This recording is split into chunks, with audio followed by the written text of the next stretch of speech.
Listen up. You want to be a quant. You've seen stories of people at Citadel or Jane Street making $500,000, $600,000 a year out of college and millions in their 20s and 30s, doing math problems that look like they were designed by aliens, and you're sitting here thinking, wait, how can I do that? Well, today I'm giving you the complete blueprint, step by step, on how to break into the quant field, even if you've got zero connections, zero experience, and no Ivy League name in your resume. My name is Aman. I'm a former software engineer and career coach who's worked at companies like Amazon and Shopify. After I graduated college, I was able to turn 6 software engineering internships into multiple 6-figure offers by age 22. Now, full disclaimer, I'm not a quant. I didn't go down that path myself, but I've interviewed 2 absolute mathematical weapons who did. First, my younger brother Aadil. At 20 years old, he landed a $600,000 quant research offer at Jump Trading.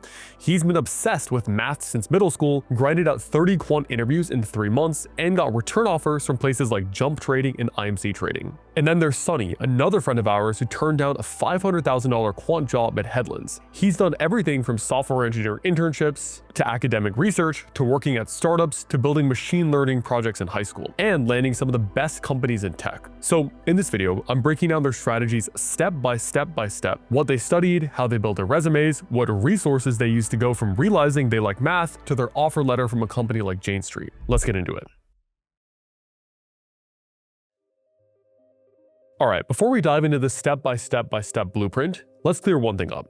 What the hell even is a quant? You've probably heard the word thrown around in movies like The Big Short or shows like Billions, where everyone's wearing suits, slamming phones, and throwing around words like alpha, volatility, or market neutral like it's a personality trait. But being a quant is way less about yelling across trading floors and way more about the fact that, at a high level, you use math and coding to make trading decisions. Quants build models that move billions of dollars based on probabilities, stats, signals, and patterns in the market. There are a few different roles in the space, but the 2 big ones are quant researchers and quant traders.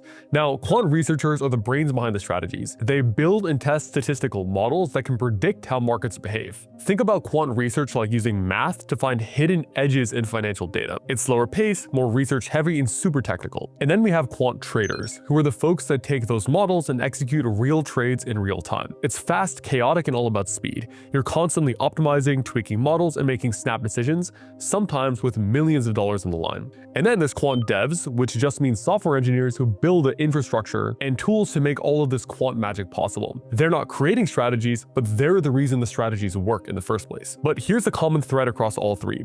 You've got to be really good at solving hard problems fast. That's the baseline. You don't need a finance degree or a business degree. What you do need is strong fundamentals in math, statistics, and programming. Now, where did the quant field even come from? Let's go all the way back to the 1980s and 90s. Before the quant revolution, Wall Street was straight up old school. Think suspenders, shouting across trading floors, and guys with slick back hair making million-dollar bets over lunch. Trades were done on gut feel, market intuition, and a Rolodex of the right people to call. If you could talk fast and golf well, you basically had the job locked down. But then the game started to change. In the late 80s, firms like Renaissance Technologies kicked off a new era by bringing in physicists and math PhDs to build serious statistical models, not just finance pros and Rolodexes. Citadel and Jump Trading came a bit later in the 90s, adding fuel to the fire with their own high-powered tech and quant strategies. They weren't yelling into phones, they were running code instead. Now here's the tech part. Back then, Python wasn't the go-to. It barely existed outside academia and research. These firms were mainly coding in low-level languages like C and C++. Fast, efficient, and close to the metal. No sleek Python scripts running automated backtests like today. It was hardcore programming optimized for speed. Fast forward to now, and Python has exploded in popularity, powering everything from data pipelines to machine learning models on the trading floor, running 24/7. The edge stopped being about who you knew and became about who could process and act on information faster than anyone else. And today, quants are running the show. More than half of all trading volume in the US markets is now algorithmic, meaning it's driven by math and machines, not humans. Firms like Jane Street, IMC, and 2 Sigma are competing to squeeze out microscopic edges using data, research, and tech. And that's exactly where modern quant internships came from. These aren't coffee-fetching gigs. You're actually in the code, in the research, working on the same problems the full-timers are solving. The pay is insane, the learning curve is brutal, and the bar to get in is high. But if you prep smart, you can absolutely absolutely get there. You're literally using code and math to predict the markets and make decisions that move millions of dollars. And if you think it sounds intense, yes, it is. But the craziest part, quant is one of the most meritocratic fields ever. If you can solve hard problems and think clearly under pressure, you can get a job as a quant. No old boys club, no needing to know a guy, just skill, preparation, and execution. Now, how do you do that? How do you go from, I don't even know what a quant is, to working on a trading floor with some of the smartest people in the world? Well, let me break down a step-by-step blueprint I like to call From Zero to Trading Floor, the Quant Blueprint. And the first principle is simple. Let me tell you about Aadil, my little brother. Now, this guy was state champion Science Bowl captain, crushing math, physics, and chemistry. And it worked. Back in 8th grade, he was deep into math counts, a tough middle school math competition where he went from being runner-up to state-level contender after grinding hard for weeks, putting in hours like a total beast. That moment lit a fire underneath him. He studied his butt off, got private coaching, and nearly made it to nationals. That kind of drive early on, it shaped everything. High school didn't slow him down earlier. He and I even took over our school's math club, a hostile takeover, if you will, turning a tiny, sleepy group into something serious with after-school problem sessions in our basement. And those summer math camps? Yeah, I'm talking about the kind where you study graduate-level math alongside kids way smarter than you from across the country. He went to places like Prove It Math Academy in Colorado and the Hampshire College Summer Studies in Mathematics. Intense stuff that crushed his confidence at times, but also pushed him to level up. He learned what it really means to compete with the best. But here's the thing, you don't need to start that early. Quant trading isn't your regular Wall Street gig. You're not cold calling or schmoozing clients. You're doing technical research or software work, all day under pressure. And the better you are at breaking down complex problems fast, the more dangerous you are in this game, which is exactly why Aadil's story is so interesting. Let's hear what Aadil has to say about his math obsession. This is one of the big moments for me where I realized I'm good at math. I can work hard at something for 6 weeks and be one of the top people in the state. We do like some combinatorics works problem. I figure it out, tell him how I tell him the answer is like, oh, that's right. And then he looks at me, he's like, how the did you do that? Because as a context, Aadil's like a 13-year-old. Yeah, I'm like 13. This is a 13-year-old. This guy's like 17 or 18. I'm like some weird 13-year-old. Some weird and nerdy 13-year-old who shows up out of nowhere and just does this problem right. Yeah. I applied to this summer camp called Prove It Math Academy. And it was a 2-week summer camp in Boulder, Colorado, where they got all these high school kids to come and study pure math for 2 weeks. I found it really interesting. I really enjoyed it. And that was the first time I met kids that were significantly ahead of me. Because again, you're from Iowa, you're not going to meet anyone that is so far ahead of you. You go to these math camps, there's these kids from the Bay, from Texas, from New York, from New Jersey, and they're probably 10 times more experienced in the field than you are. So that kind of motivated me to study a little more, drove me to apply to more math camps and experience that again. But overall, I really enjoyed that, really enjoyed learning about pure math. As you can see, he wasn't just doing school assignments. Aadil was studying graduate-level math at summer camps for fun and solving competitive problems, which laid the foundation for thinking fast and precisely. Now again, you don't have to be like Aadil, you just have to have Aadil's level of seriousness. So based on what stage you're at, how do you actually get started? If you're in high school or early college, you need to focus on your fundamental math skills. Let's go over to Sunny, for example. Now, Sunny didn't start with finance earlier. He just got really good at understanding technical concepts. The very first thing he did was land a machine learning internship at Northrop Grumman in high school, just by being curious, sharp, and knowing how to communicate his ideas. That's how I essentially got my first internship. That was my junior year of high school. Wow. Okay. And I would say that at that time, I didn't really have too much experience with machine learning. I was broadly familiar with what machine learning was, but I wouldn't say that I knew like too much about like, oh, what are some of the models that we should be using in specific situations or that sort of nature. So I'd say that that was like probably one of the most important things that happened to me also, because, you know, getting your first internship in college without any experience is hard. It's already hard for people to get their internships like sophomore year. Yeah, it's but as already a junior hard in high school to do that. Yeah. So that first internship really helps you pick up these other internships later on. And, you know, I'm like really grateful for having that opportunity, because I think it just helped me streamline the process with getting more internships in college, and it was just a lot easier. Now, maybe you're thinking, cool, I'm not in high school. I'm about to start college. So what should I do? This is where most people overcomplicate things. They guess, they take random classes, and then wonder why they're not prepared for quant interviews. Here's the truth. There's a core set of classes that will give you 80% of the firepower you need. Number 1, probability, or EECS 126. which is a class at Berkeley. Don't worry if you're not the next Wall Street prodigy. What quant firms really want is a solid math foundation, especially in probability and statistics. The finance, they'll teach you that on the job, but if you fumble the basic math logic, they'll move on. In order to apply this, you need to prioritize courses and resources that build deep intuition, not just formulas. Aadil even mentioned his stats coursework is what gave him an edge. So master this and you've already separated yourself from 70% of applicants. My studying just kind of consisted of taking my classes in relevant topics, such as like Berkeley has this class called EECS 126, which is in probability. That's probably the most relevant class to the quant interviews. Number 2, machine learning, or CS 189. This isn't just some flashy buzzword.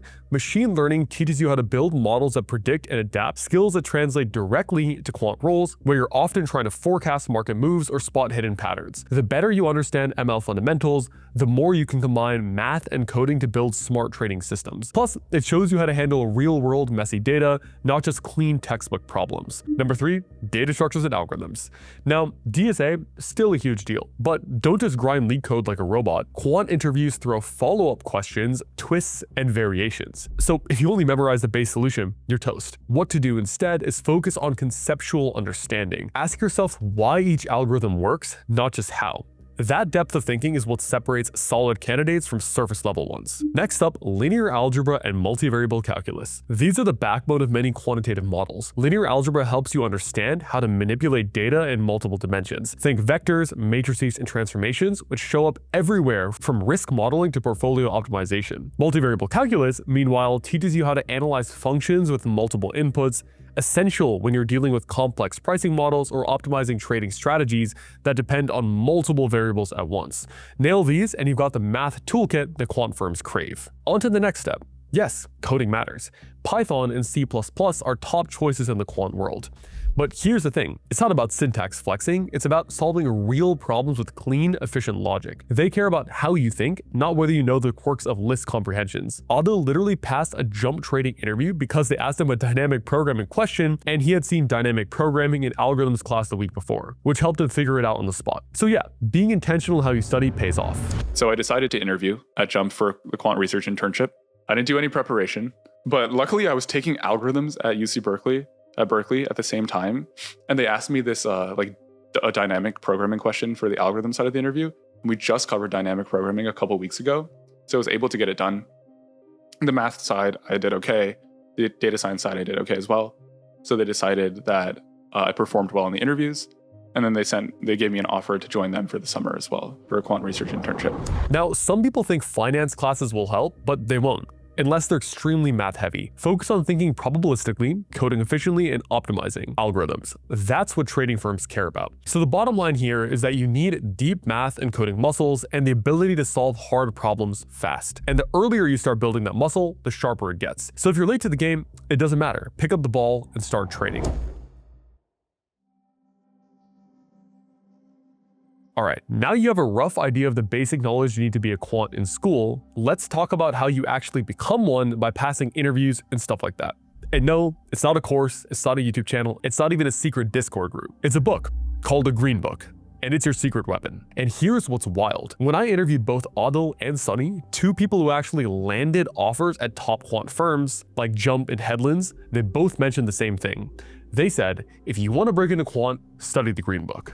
But there's this book called The Green Book that a lot of people know about that helps you study for quant interviews.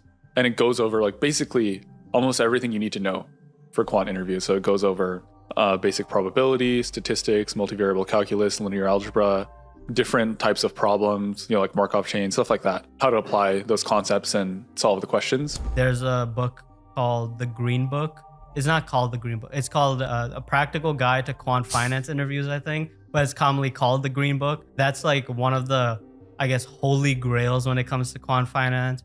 You can really just self-study the entire book and do some practice problems from online. And you should probably be good enough to like take a quant finance interview and probably pass. As long as you really practice and strengthen your fundamentals in probability and statistics, you should be good to go on that end. Now at this point, you're probably thinking, what the hell is The Green Book? It sounds like a high school chemistry notebook or something like that. But no, It's actually a PDF called A Practical Guide to Quantitative Finance Interviews. But in the quant world, everyone just calls it the Green Book because of the green cover. And trust me, this book isn't just some casual reading material, it's the quant Bible. If you're walking into a Jane Street interview and you haven't touched the Green Book, you're already playing on hard mode. Inside, it's packed with the real quant interview questions. We're talking brain teasers, probability, mental math, Markov chains, linear algebra, finance puzzles, calculus. And more importantly, it teaches you how to think. That's the whole game. Quant firms don't just care about what formulas you've memorized, they care about how you attack a weird abstract problem when the clock's ticking and your brain's like, what? So how do you actually use the Green Book so it changes the way you think? First, don't just flip to the answers like it's a high school math textbook. The magic is in the struggle. Pick a problem, stick with it, and wrestle it down yourself first. Even if it takes 20 minutes and you feel stuck, that's literally building the exact mental muscles you'll need in interviews. Second, use pen and paper. Why? Because your brain processes problems differently when you physically write them out. You see the structure, you spot patterns, you slow down enough to avoid dumb mistakes. Plus, interviews won't let you whip out ChatGPT. It's going to be you, a marker, and a whiteboard. Now, once you've got a handle on the process, it's time to add the pressure. Time yourself. Give yourself 2 to 3 minutes per problem like it's a real interview. It forces you to think clearly fast, which is exactly what trading floors feel like in real life. And finally, build up in layers. Start slow, get the accuracy down, and then ratchet up the pace. The point is to get so comfortable under pressure that when the real interview comes, you're basically in Green Book autopilot mode. Master this book, and you're already 10 steps ahead of the average applicant who just skimmed through it. Now, once you master the Green Book, you've taken these probability and statistics classes, these pro math classes. How do you actually master the quant interviews? Well, the secret is what Aadil says next. And so I did some research and I was like, this sounds cool. Like it's kind of like a combination of math and computer science, but you're applying it to make trading algorithms and stuff. So I applied to a bunch of quant internships my freshman year of college. Okay. And I had all the alpha from like, there's another Reddit called r/CS majors. So I would read all those posts. So they're like, dude, if you're a freshman, they'll just auto reject you. So it's like, okay, let me just lie about my grad date and say I'm a junior so I can like get these internships. So for Amazon, I lied and said I was a junior. And I was like, I calculated, I was like, okay, like if I took 4 or 5 classes this semester, I could graduate in 2 years. So I'm not even lying. The interview stages I got to, like the OAs I took, everything. So throw some like rough numbers out here. Yeah, so that spreadsheet had about 200 companies I applied to. I did about 50 to 60 interviews total. Wow. Over the course. Interviews. Like you talked to 50 to 60 different interviews. Not even OAs. Yeah, interviews. Yeah. Over the course of, let's say July to October. So how many months is that? 3 months.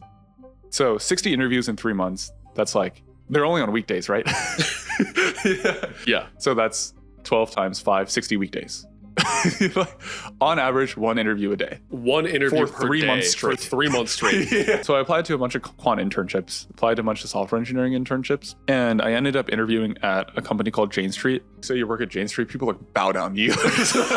Now, if your goal is to become a software engineer at a quant company, the kind of place that demands both razor-sharp coding skills and deep quant knowledge, then you need more than just self-study. And that's exactly why we created the Software Engineering Accelerator. This program is designed to fast-track you from zero to interview ready with hands-on coding practice, mock interviews, and a curriculum built around the exact software engineering skills quant firms are looking for. No guesswork, no random tutorials, just a proven roadmap, mentorship, and real-world problems that prepare you for the actual grind. So if you're serious about breaking in, this accelerator is your best shot at cutting through the noise and landing your dream role. All right, now let's talk about the thing that most people never do, which is applying before you're actually ready. Aadil did this in his freshman year when he applied to over 200 companies. The dude got rejected left, right, and center.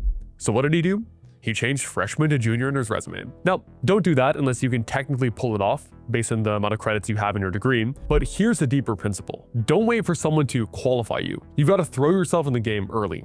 Aadil didn't wait around for the perfect GPA or perfect coursework on his resume. He faked it until he made it and ended up landing a John Deere internship through a referral.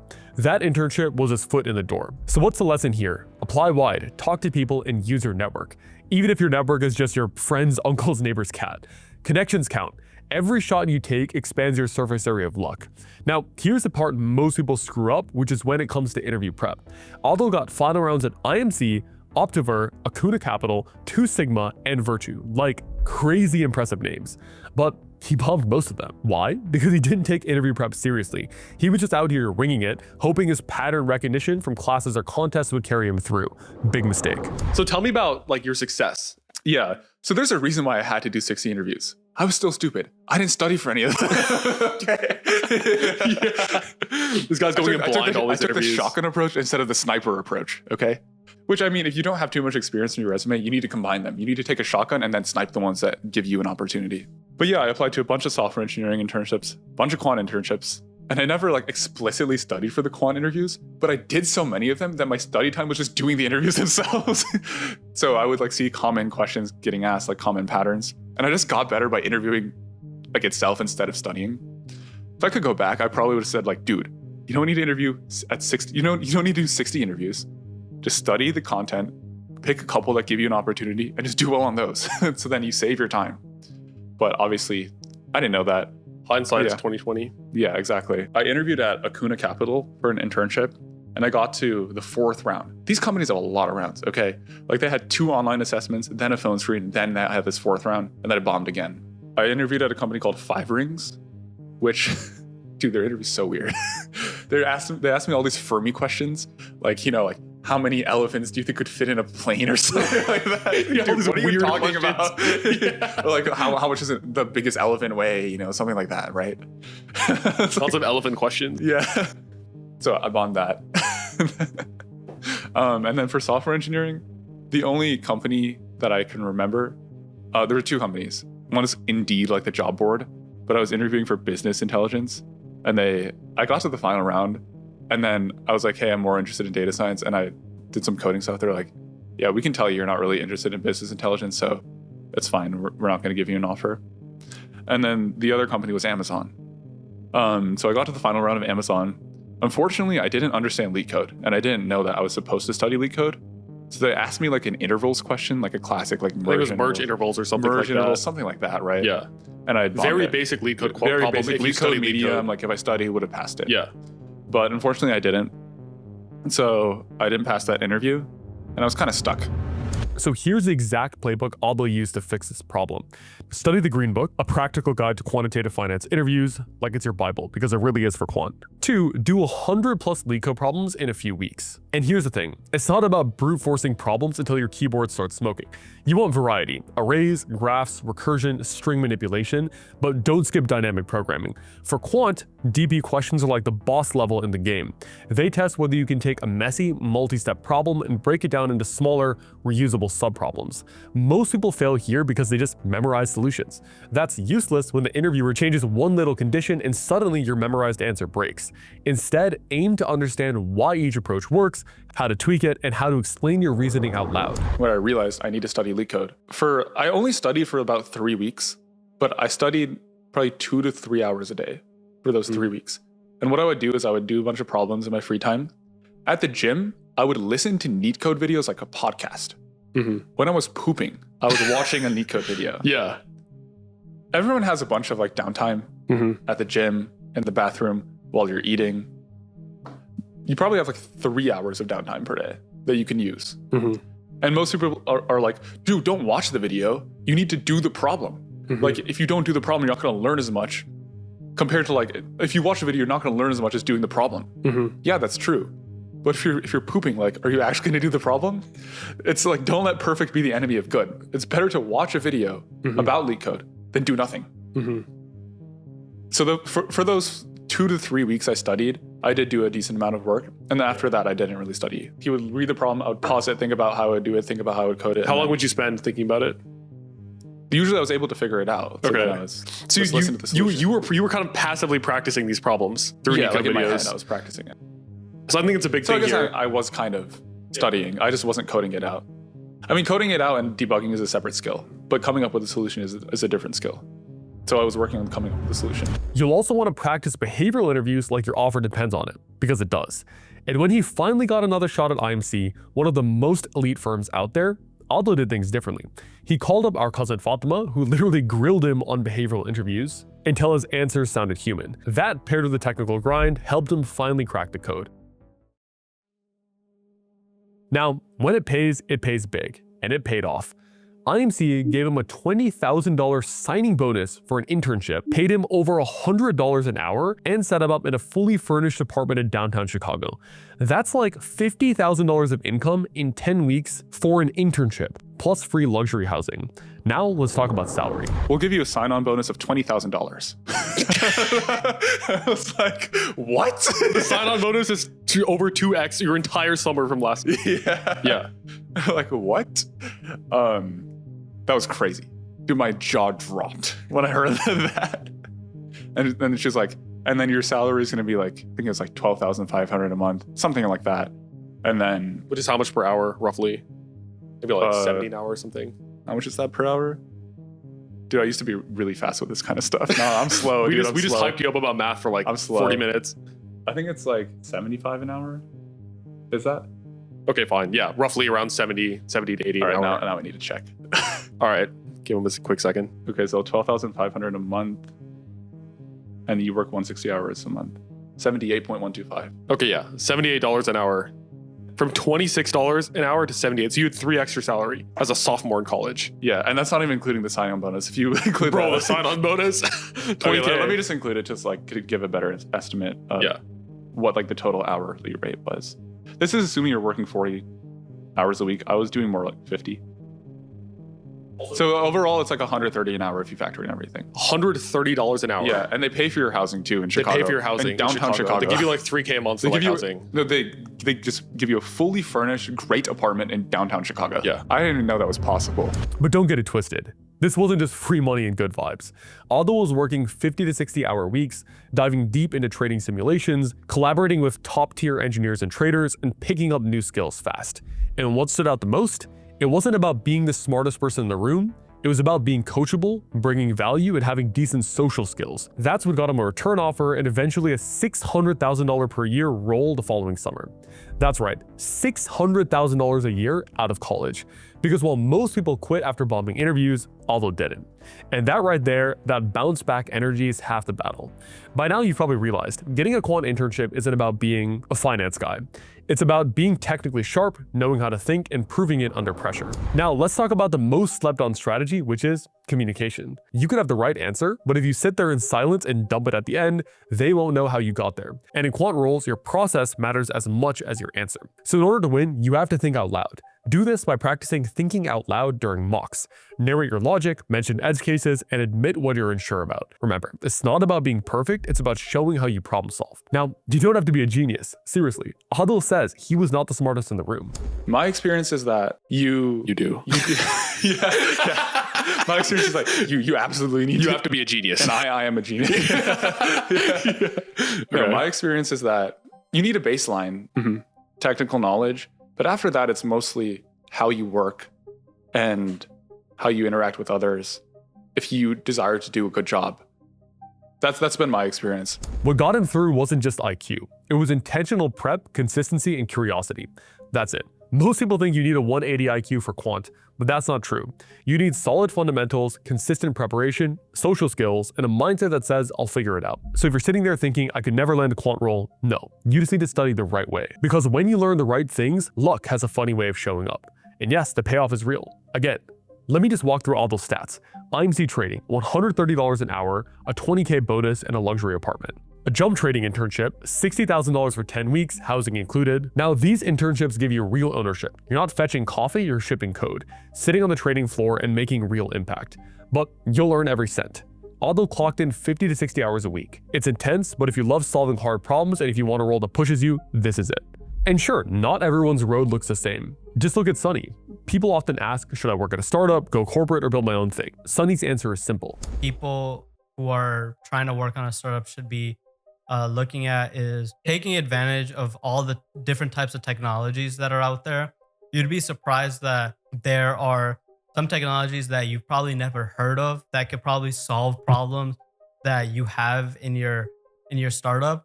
So it's not necessarily always about figuring out how do I create my own solution to solve this problem, but also figuring out how do I use different components that are already available so I'm not reinventing the wheel all the time. The other thing is, I think it's very important for you to do market research on the types of startup that you're trying to create.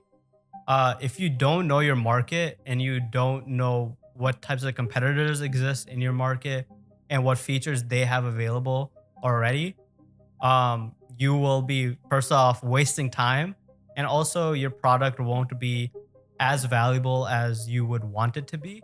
So I think that's a skill in itself that I didn't know how to do. And if I had to go back, I'd say, okay, you should probably learn how to do market research, because market research is very important.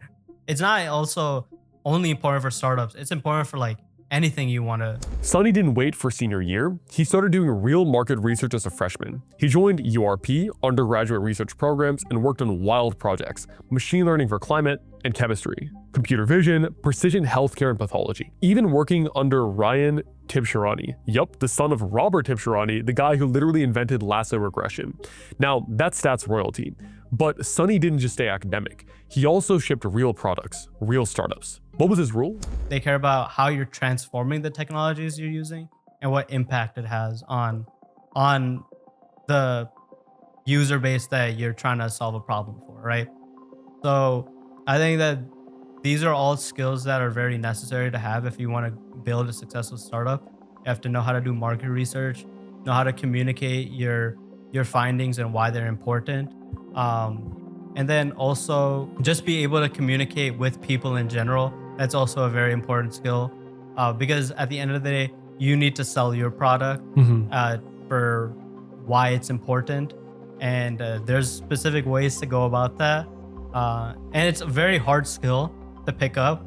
But yeah, I'd say getting a focus on that and then practicing those would be very helpful for you. If you're interested in building, build. Even if your first idea flops, you'll walk away with end-to-end experience that gives you leverage anywhere else. And look, this isn't about being perfect, it's about being relentlessly consistent. You don't need a 4.0 GPA, you don't need to be a genius, you just need a plan, and now you have one. Now, if you want guided help from a team of FANG-level engineers and recruiters to landing a software engineering internship or software engineering role at Quant, click the top link in the description. And if you want help mastering lead code for interviews, click this video over here. Thank you guys for watching, and I will see you in the next video.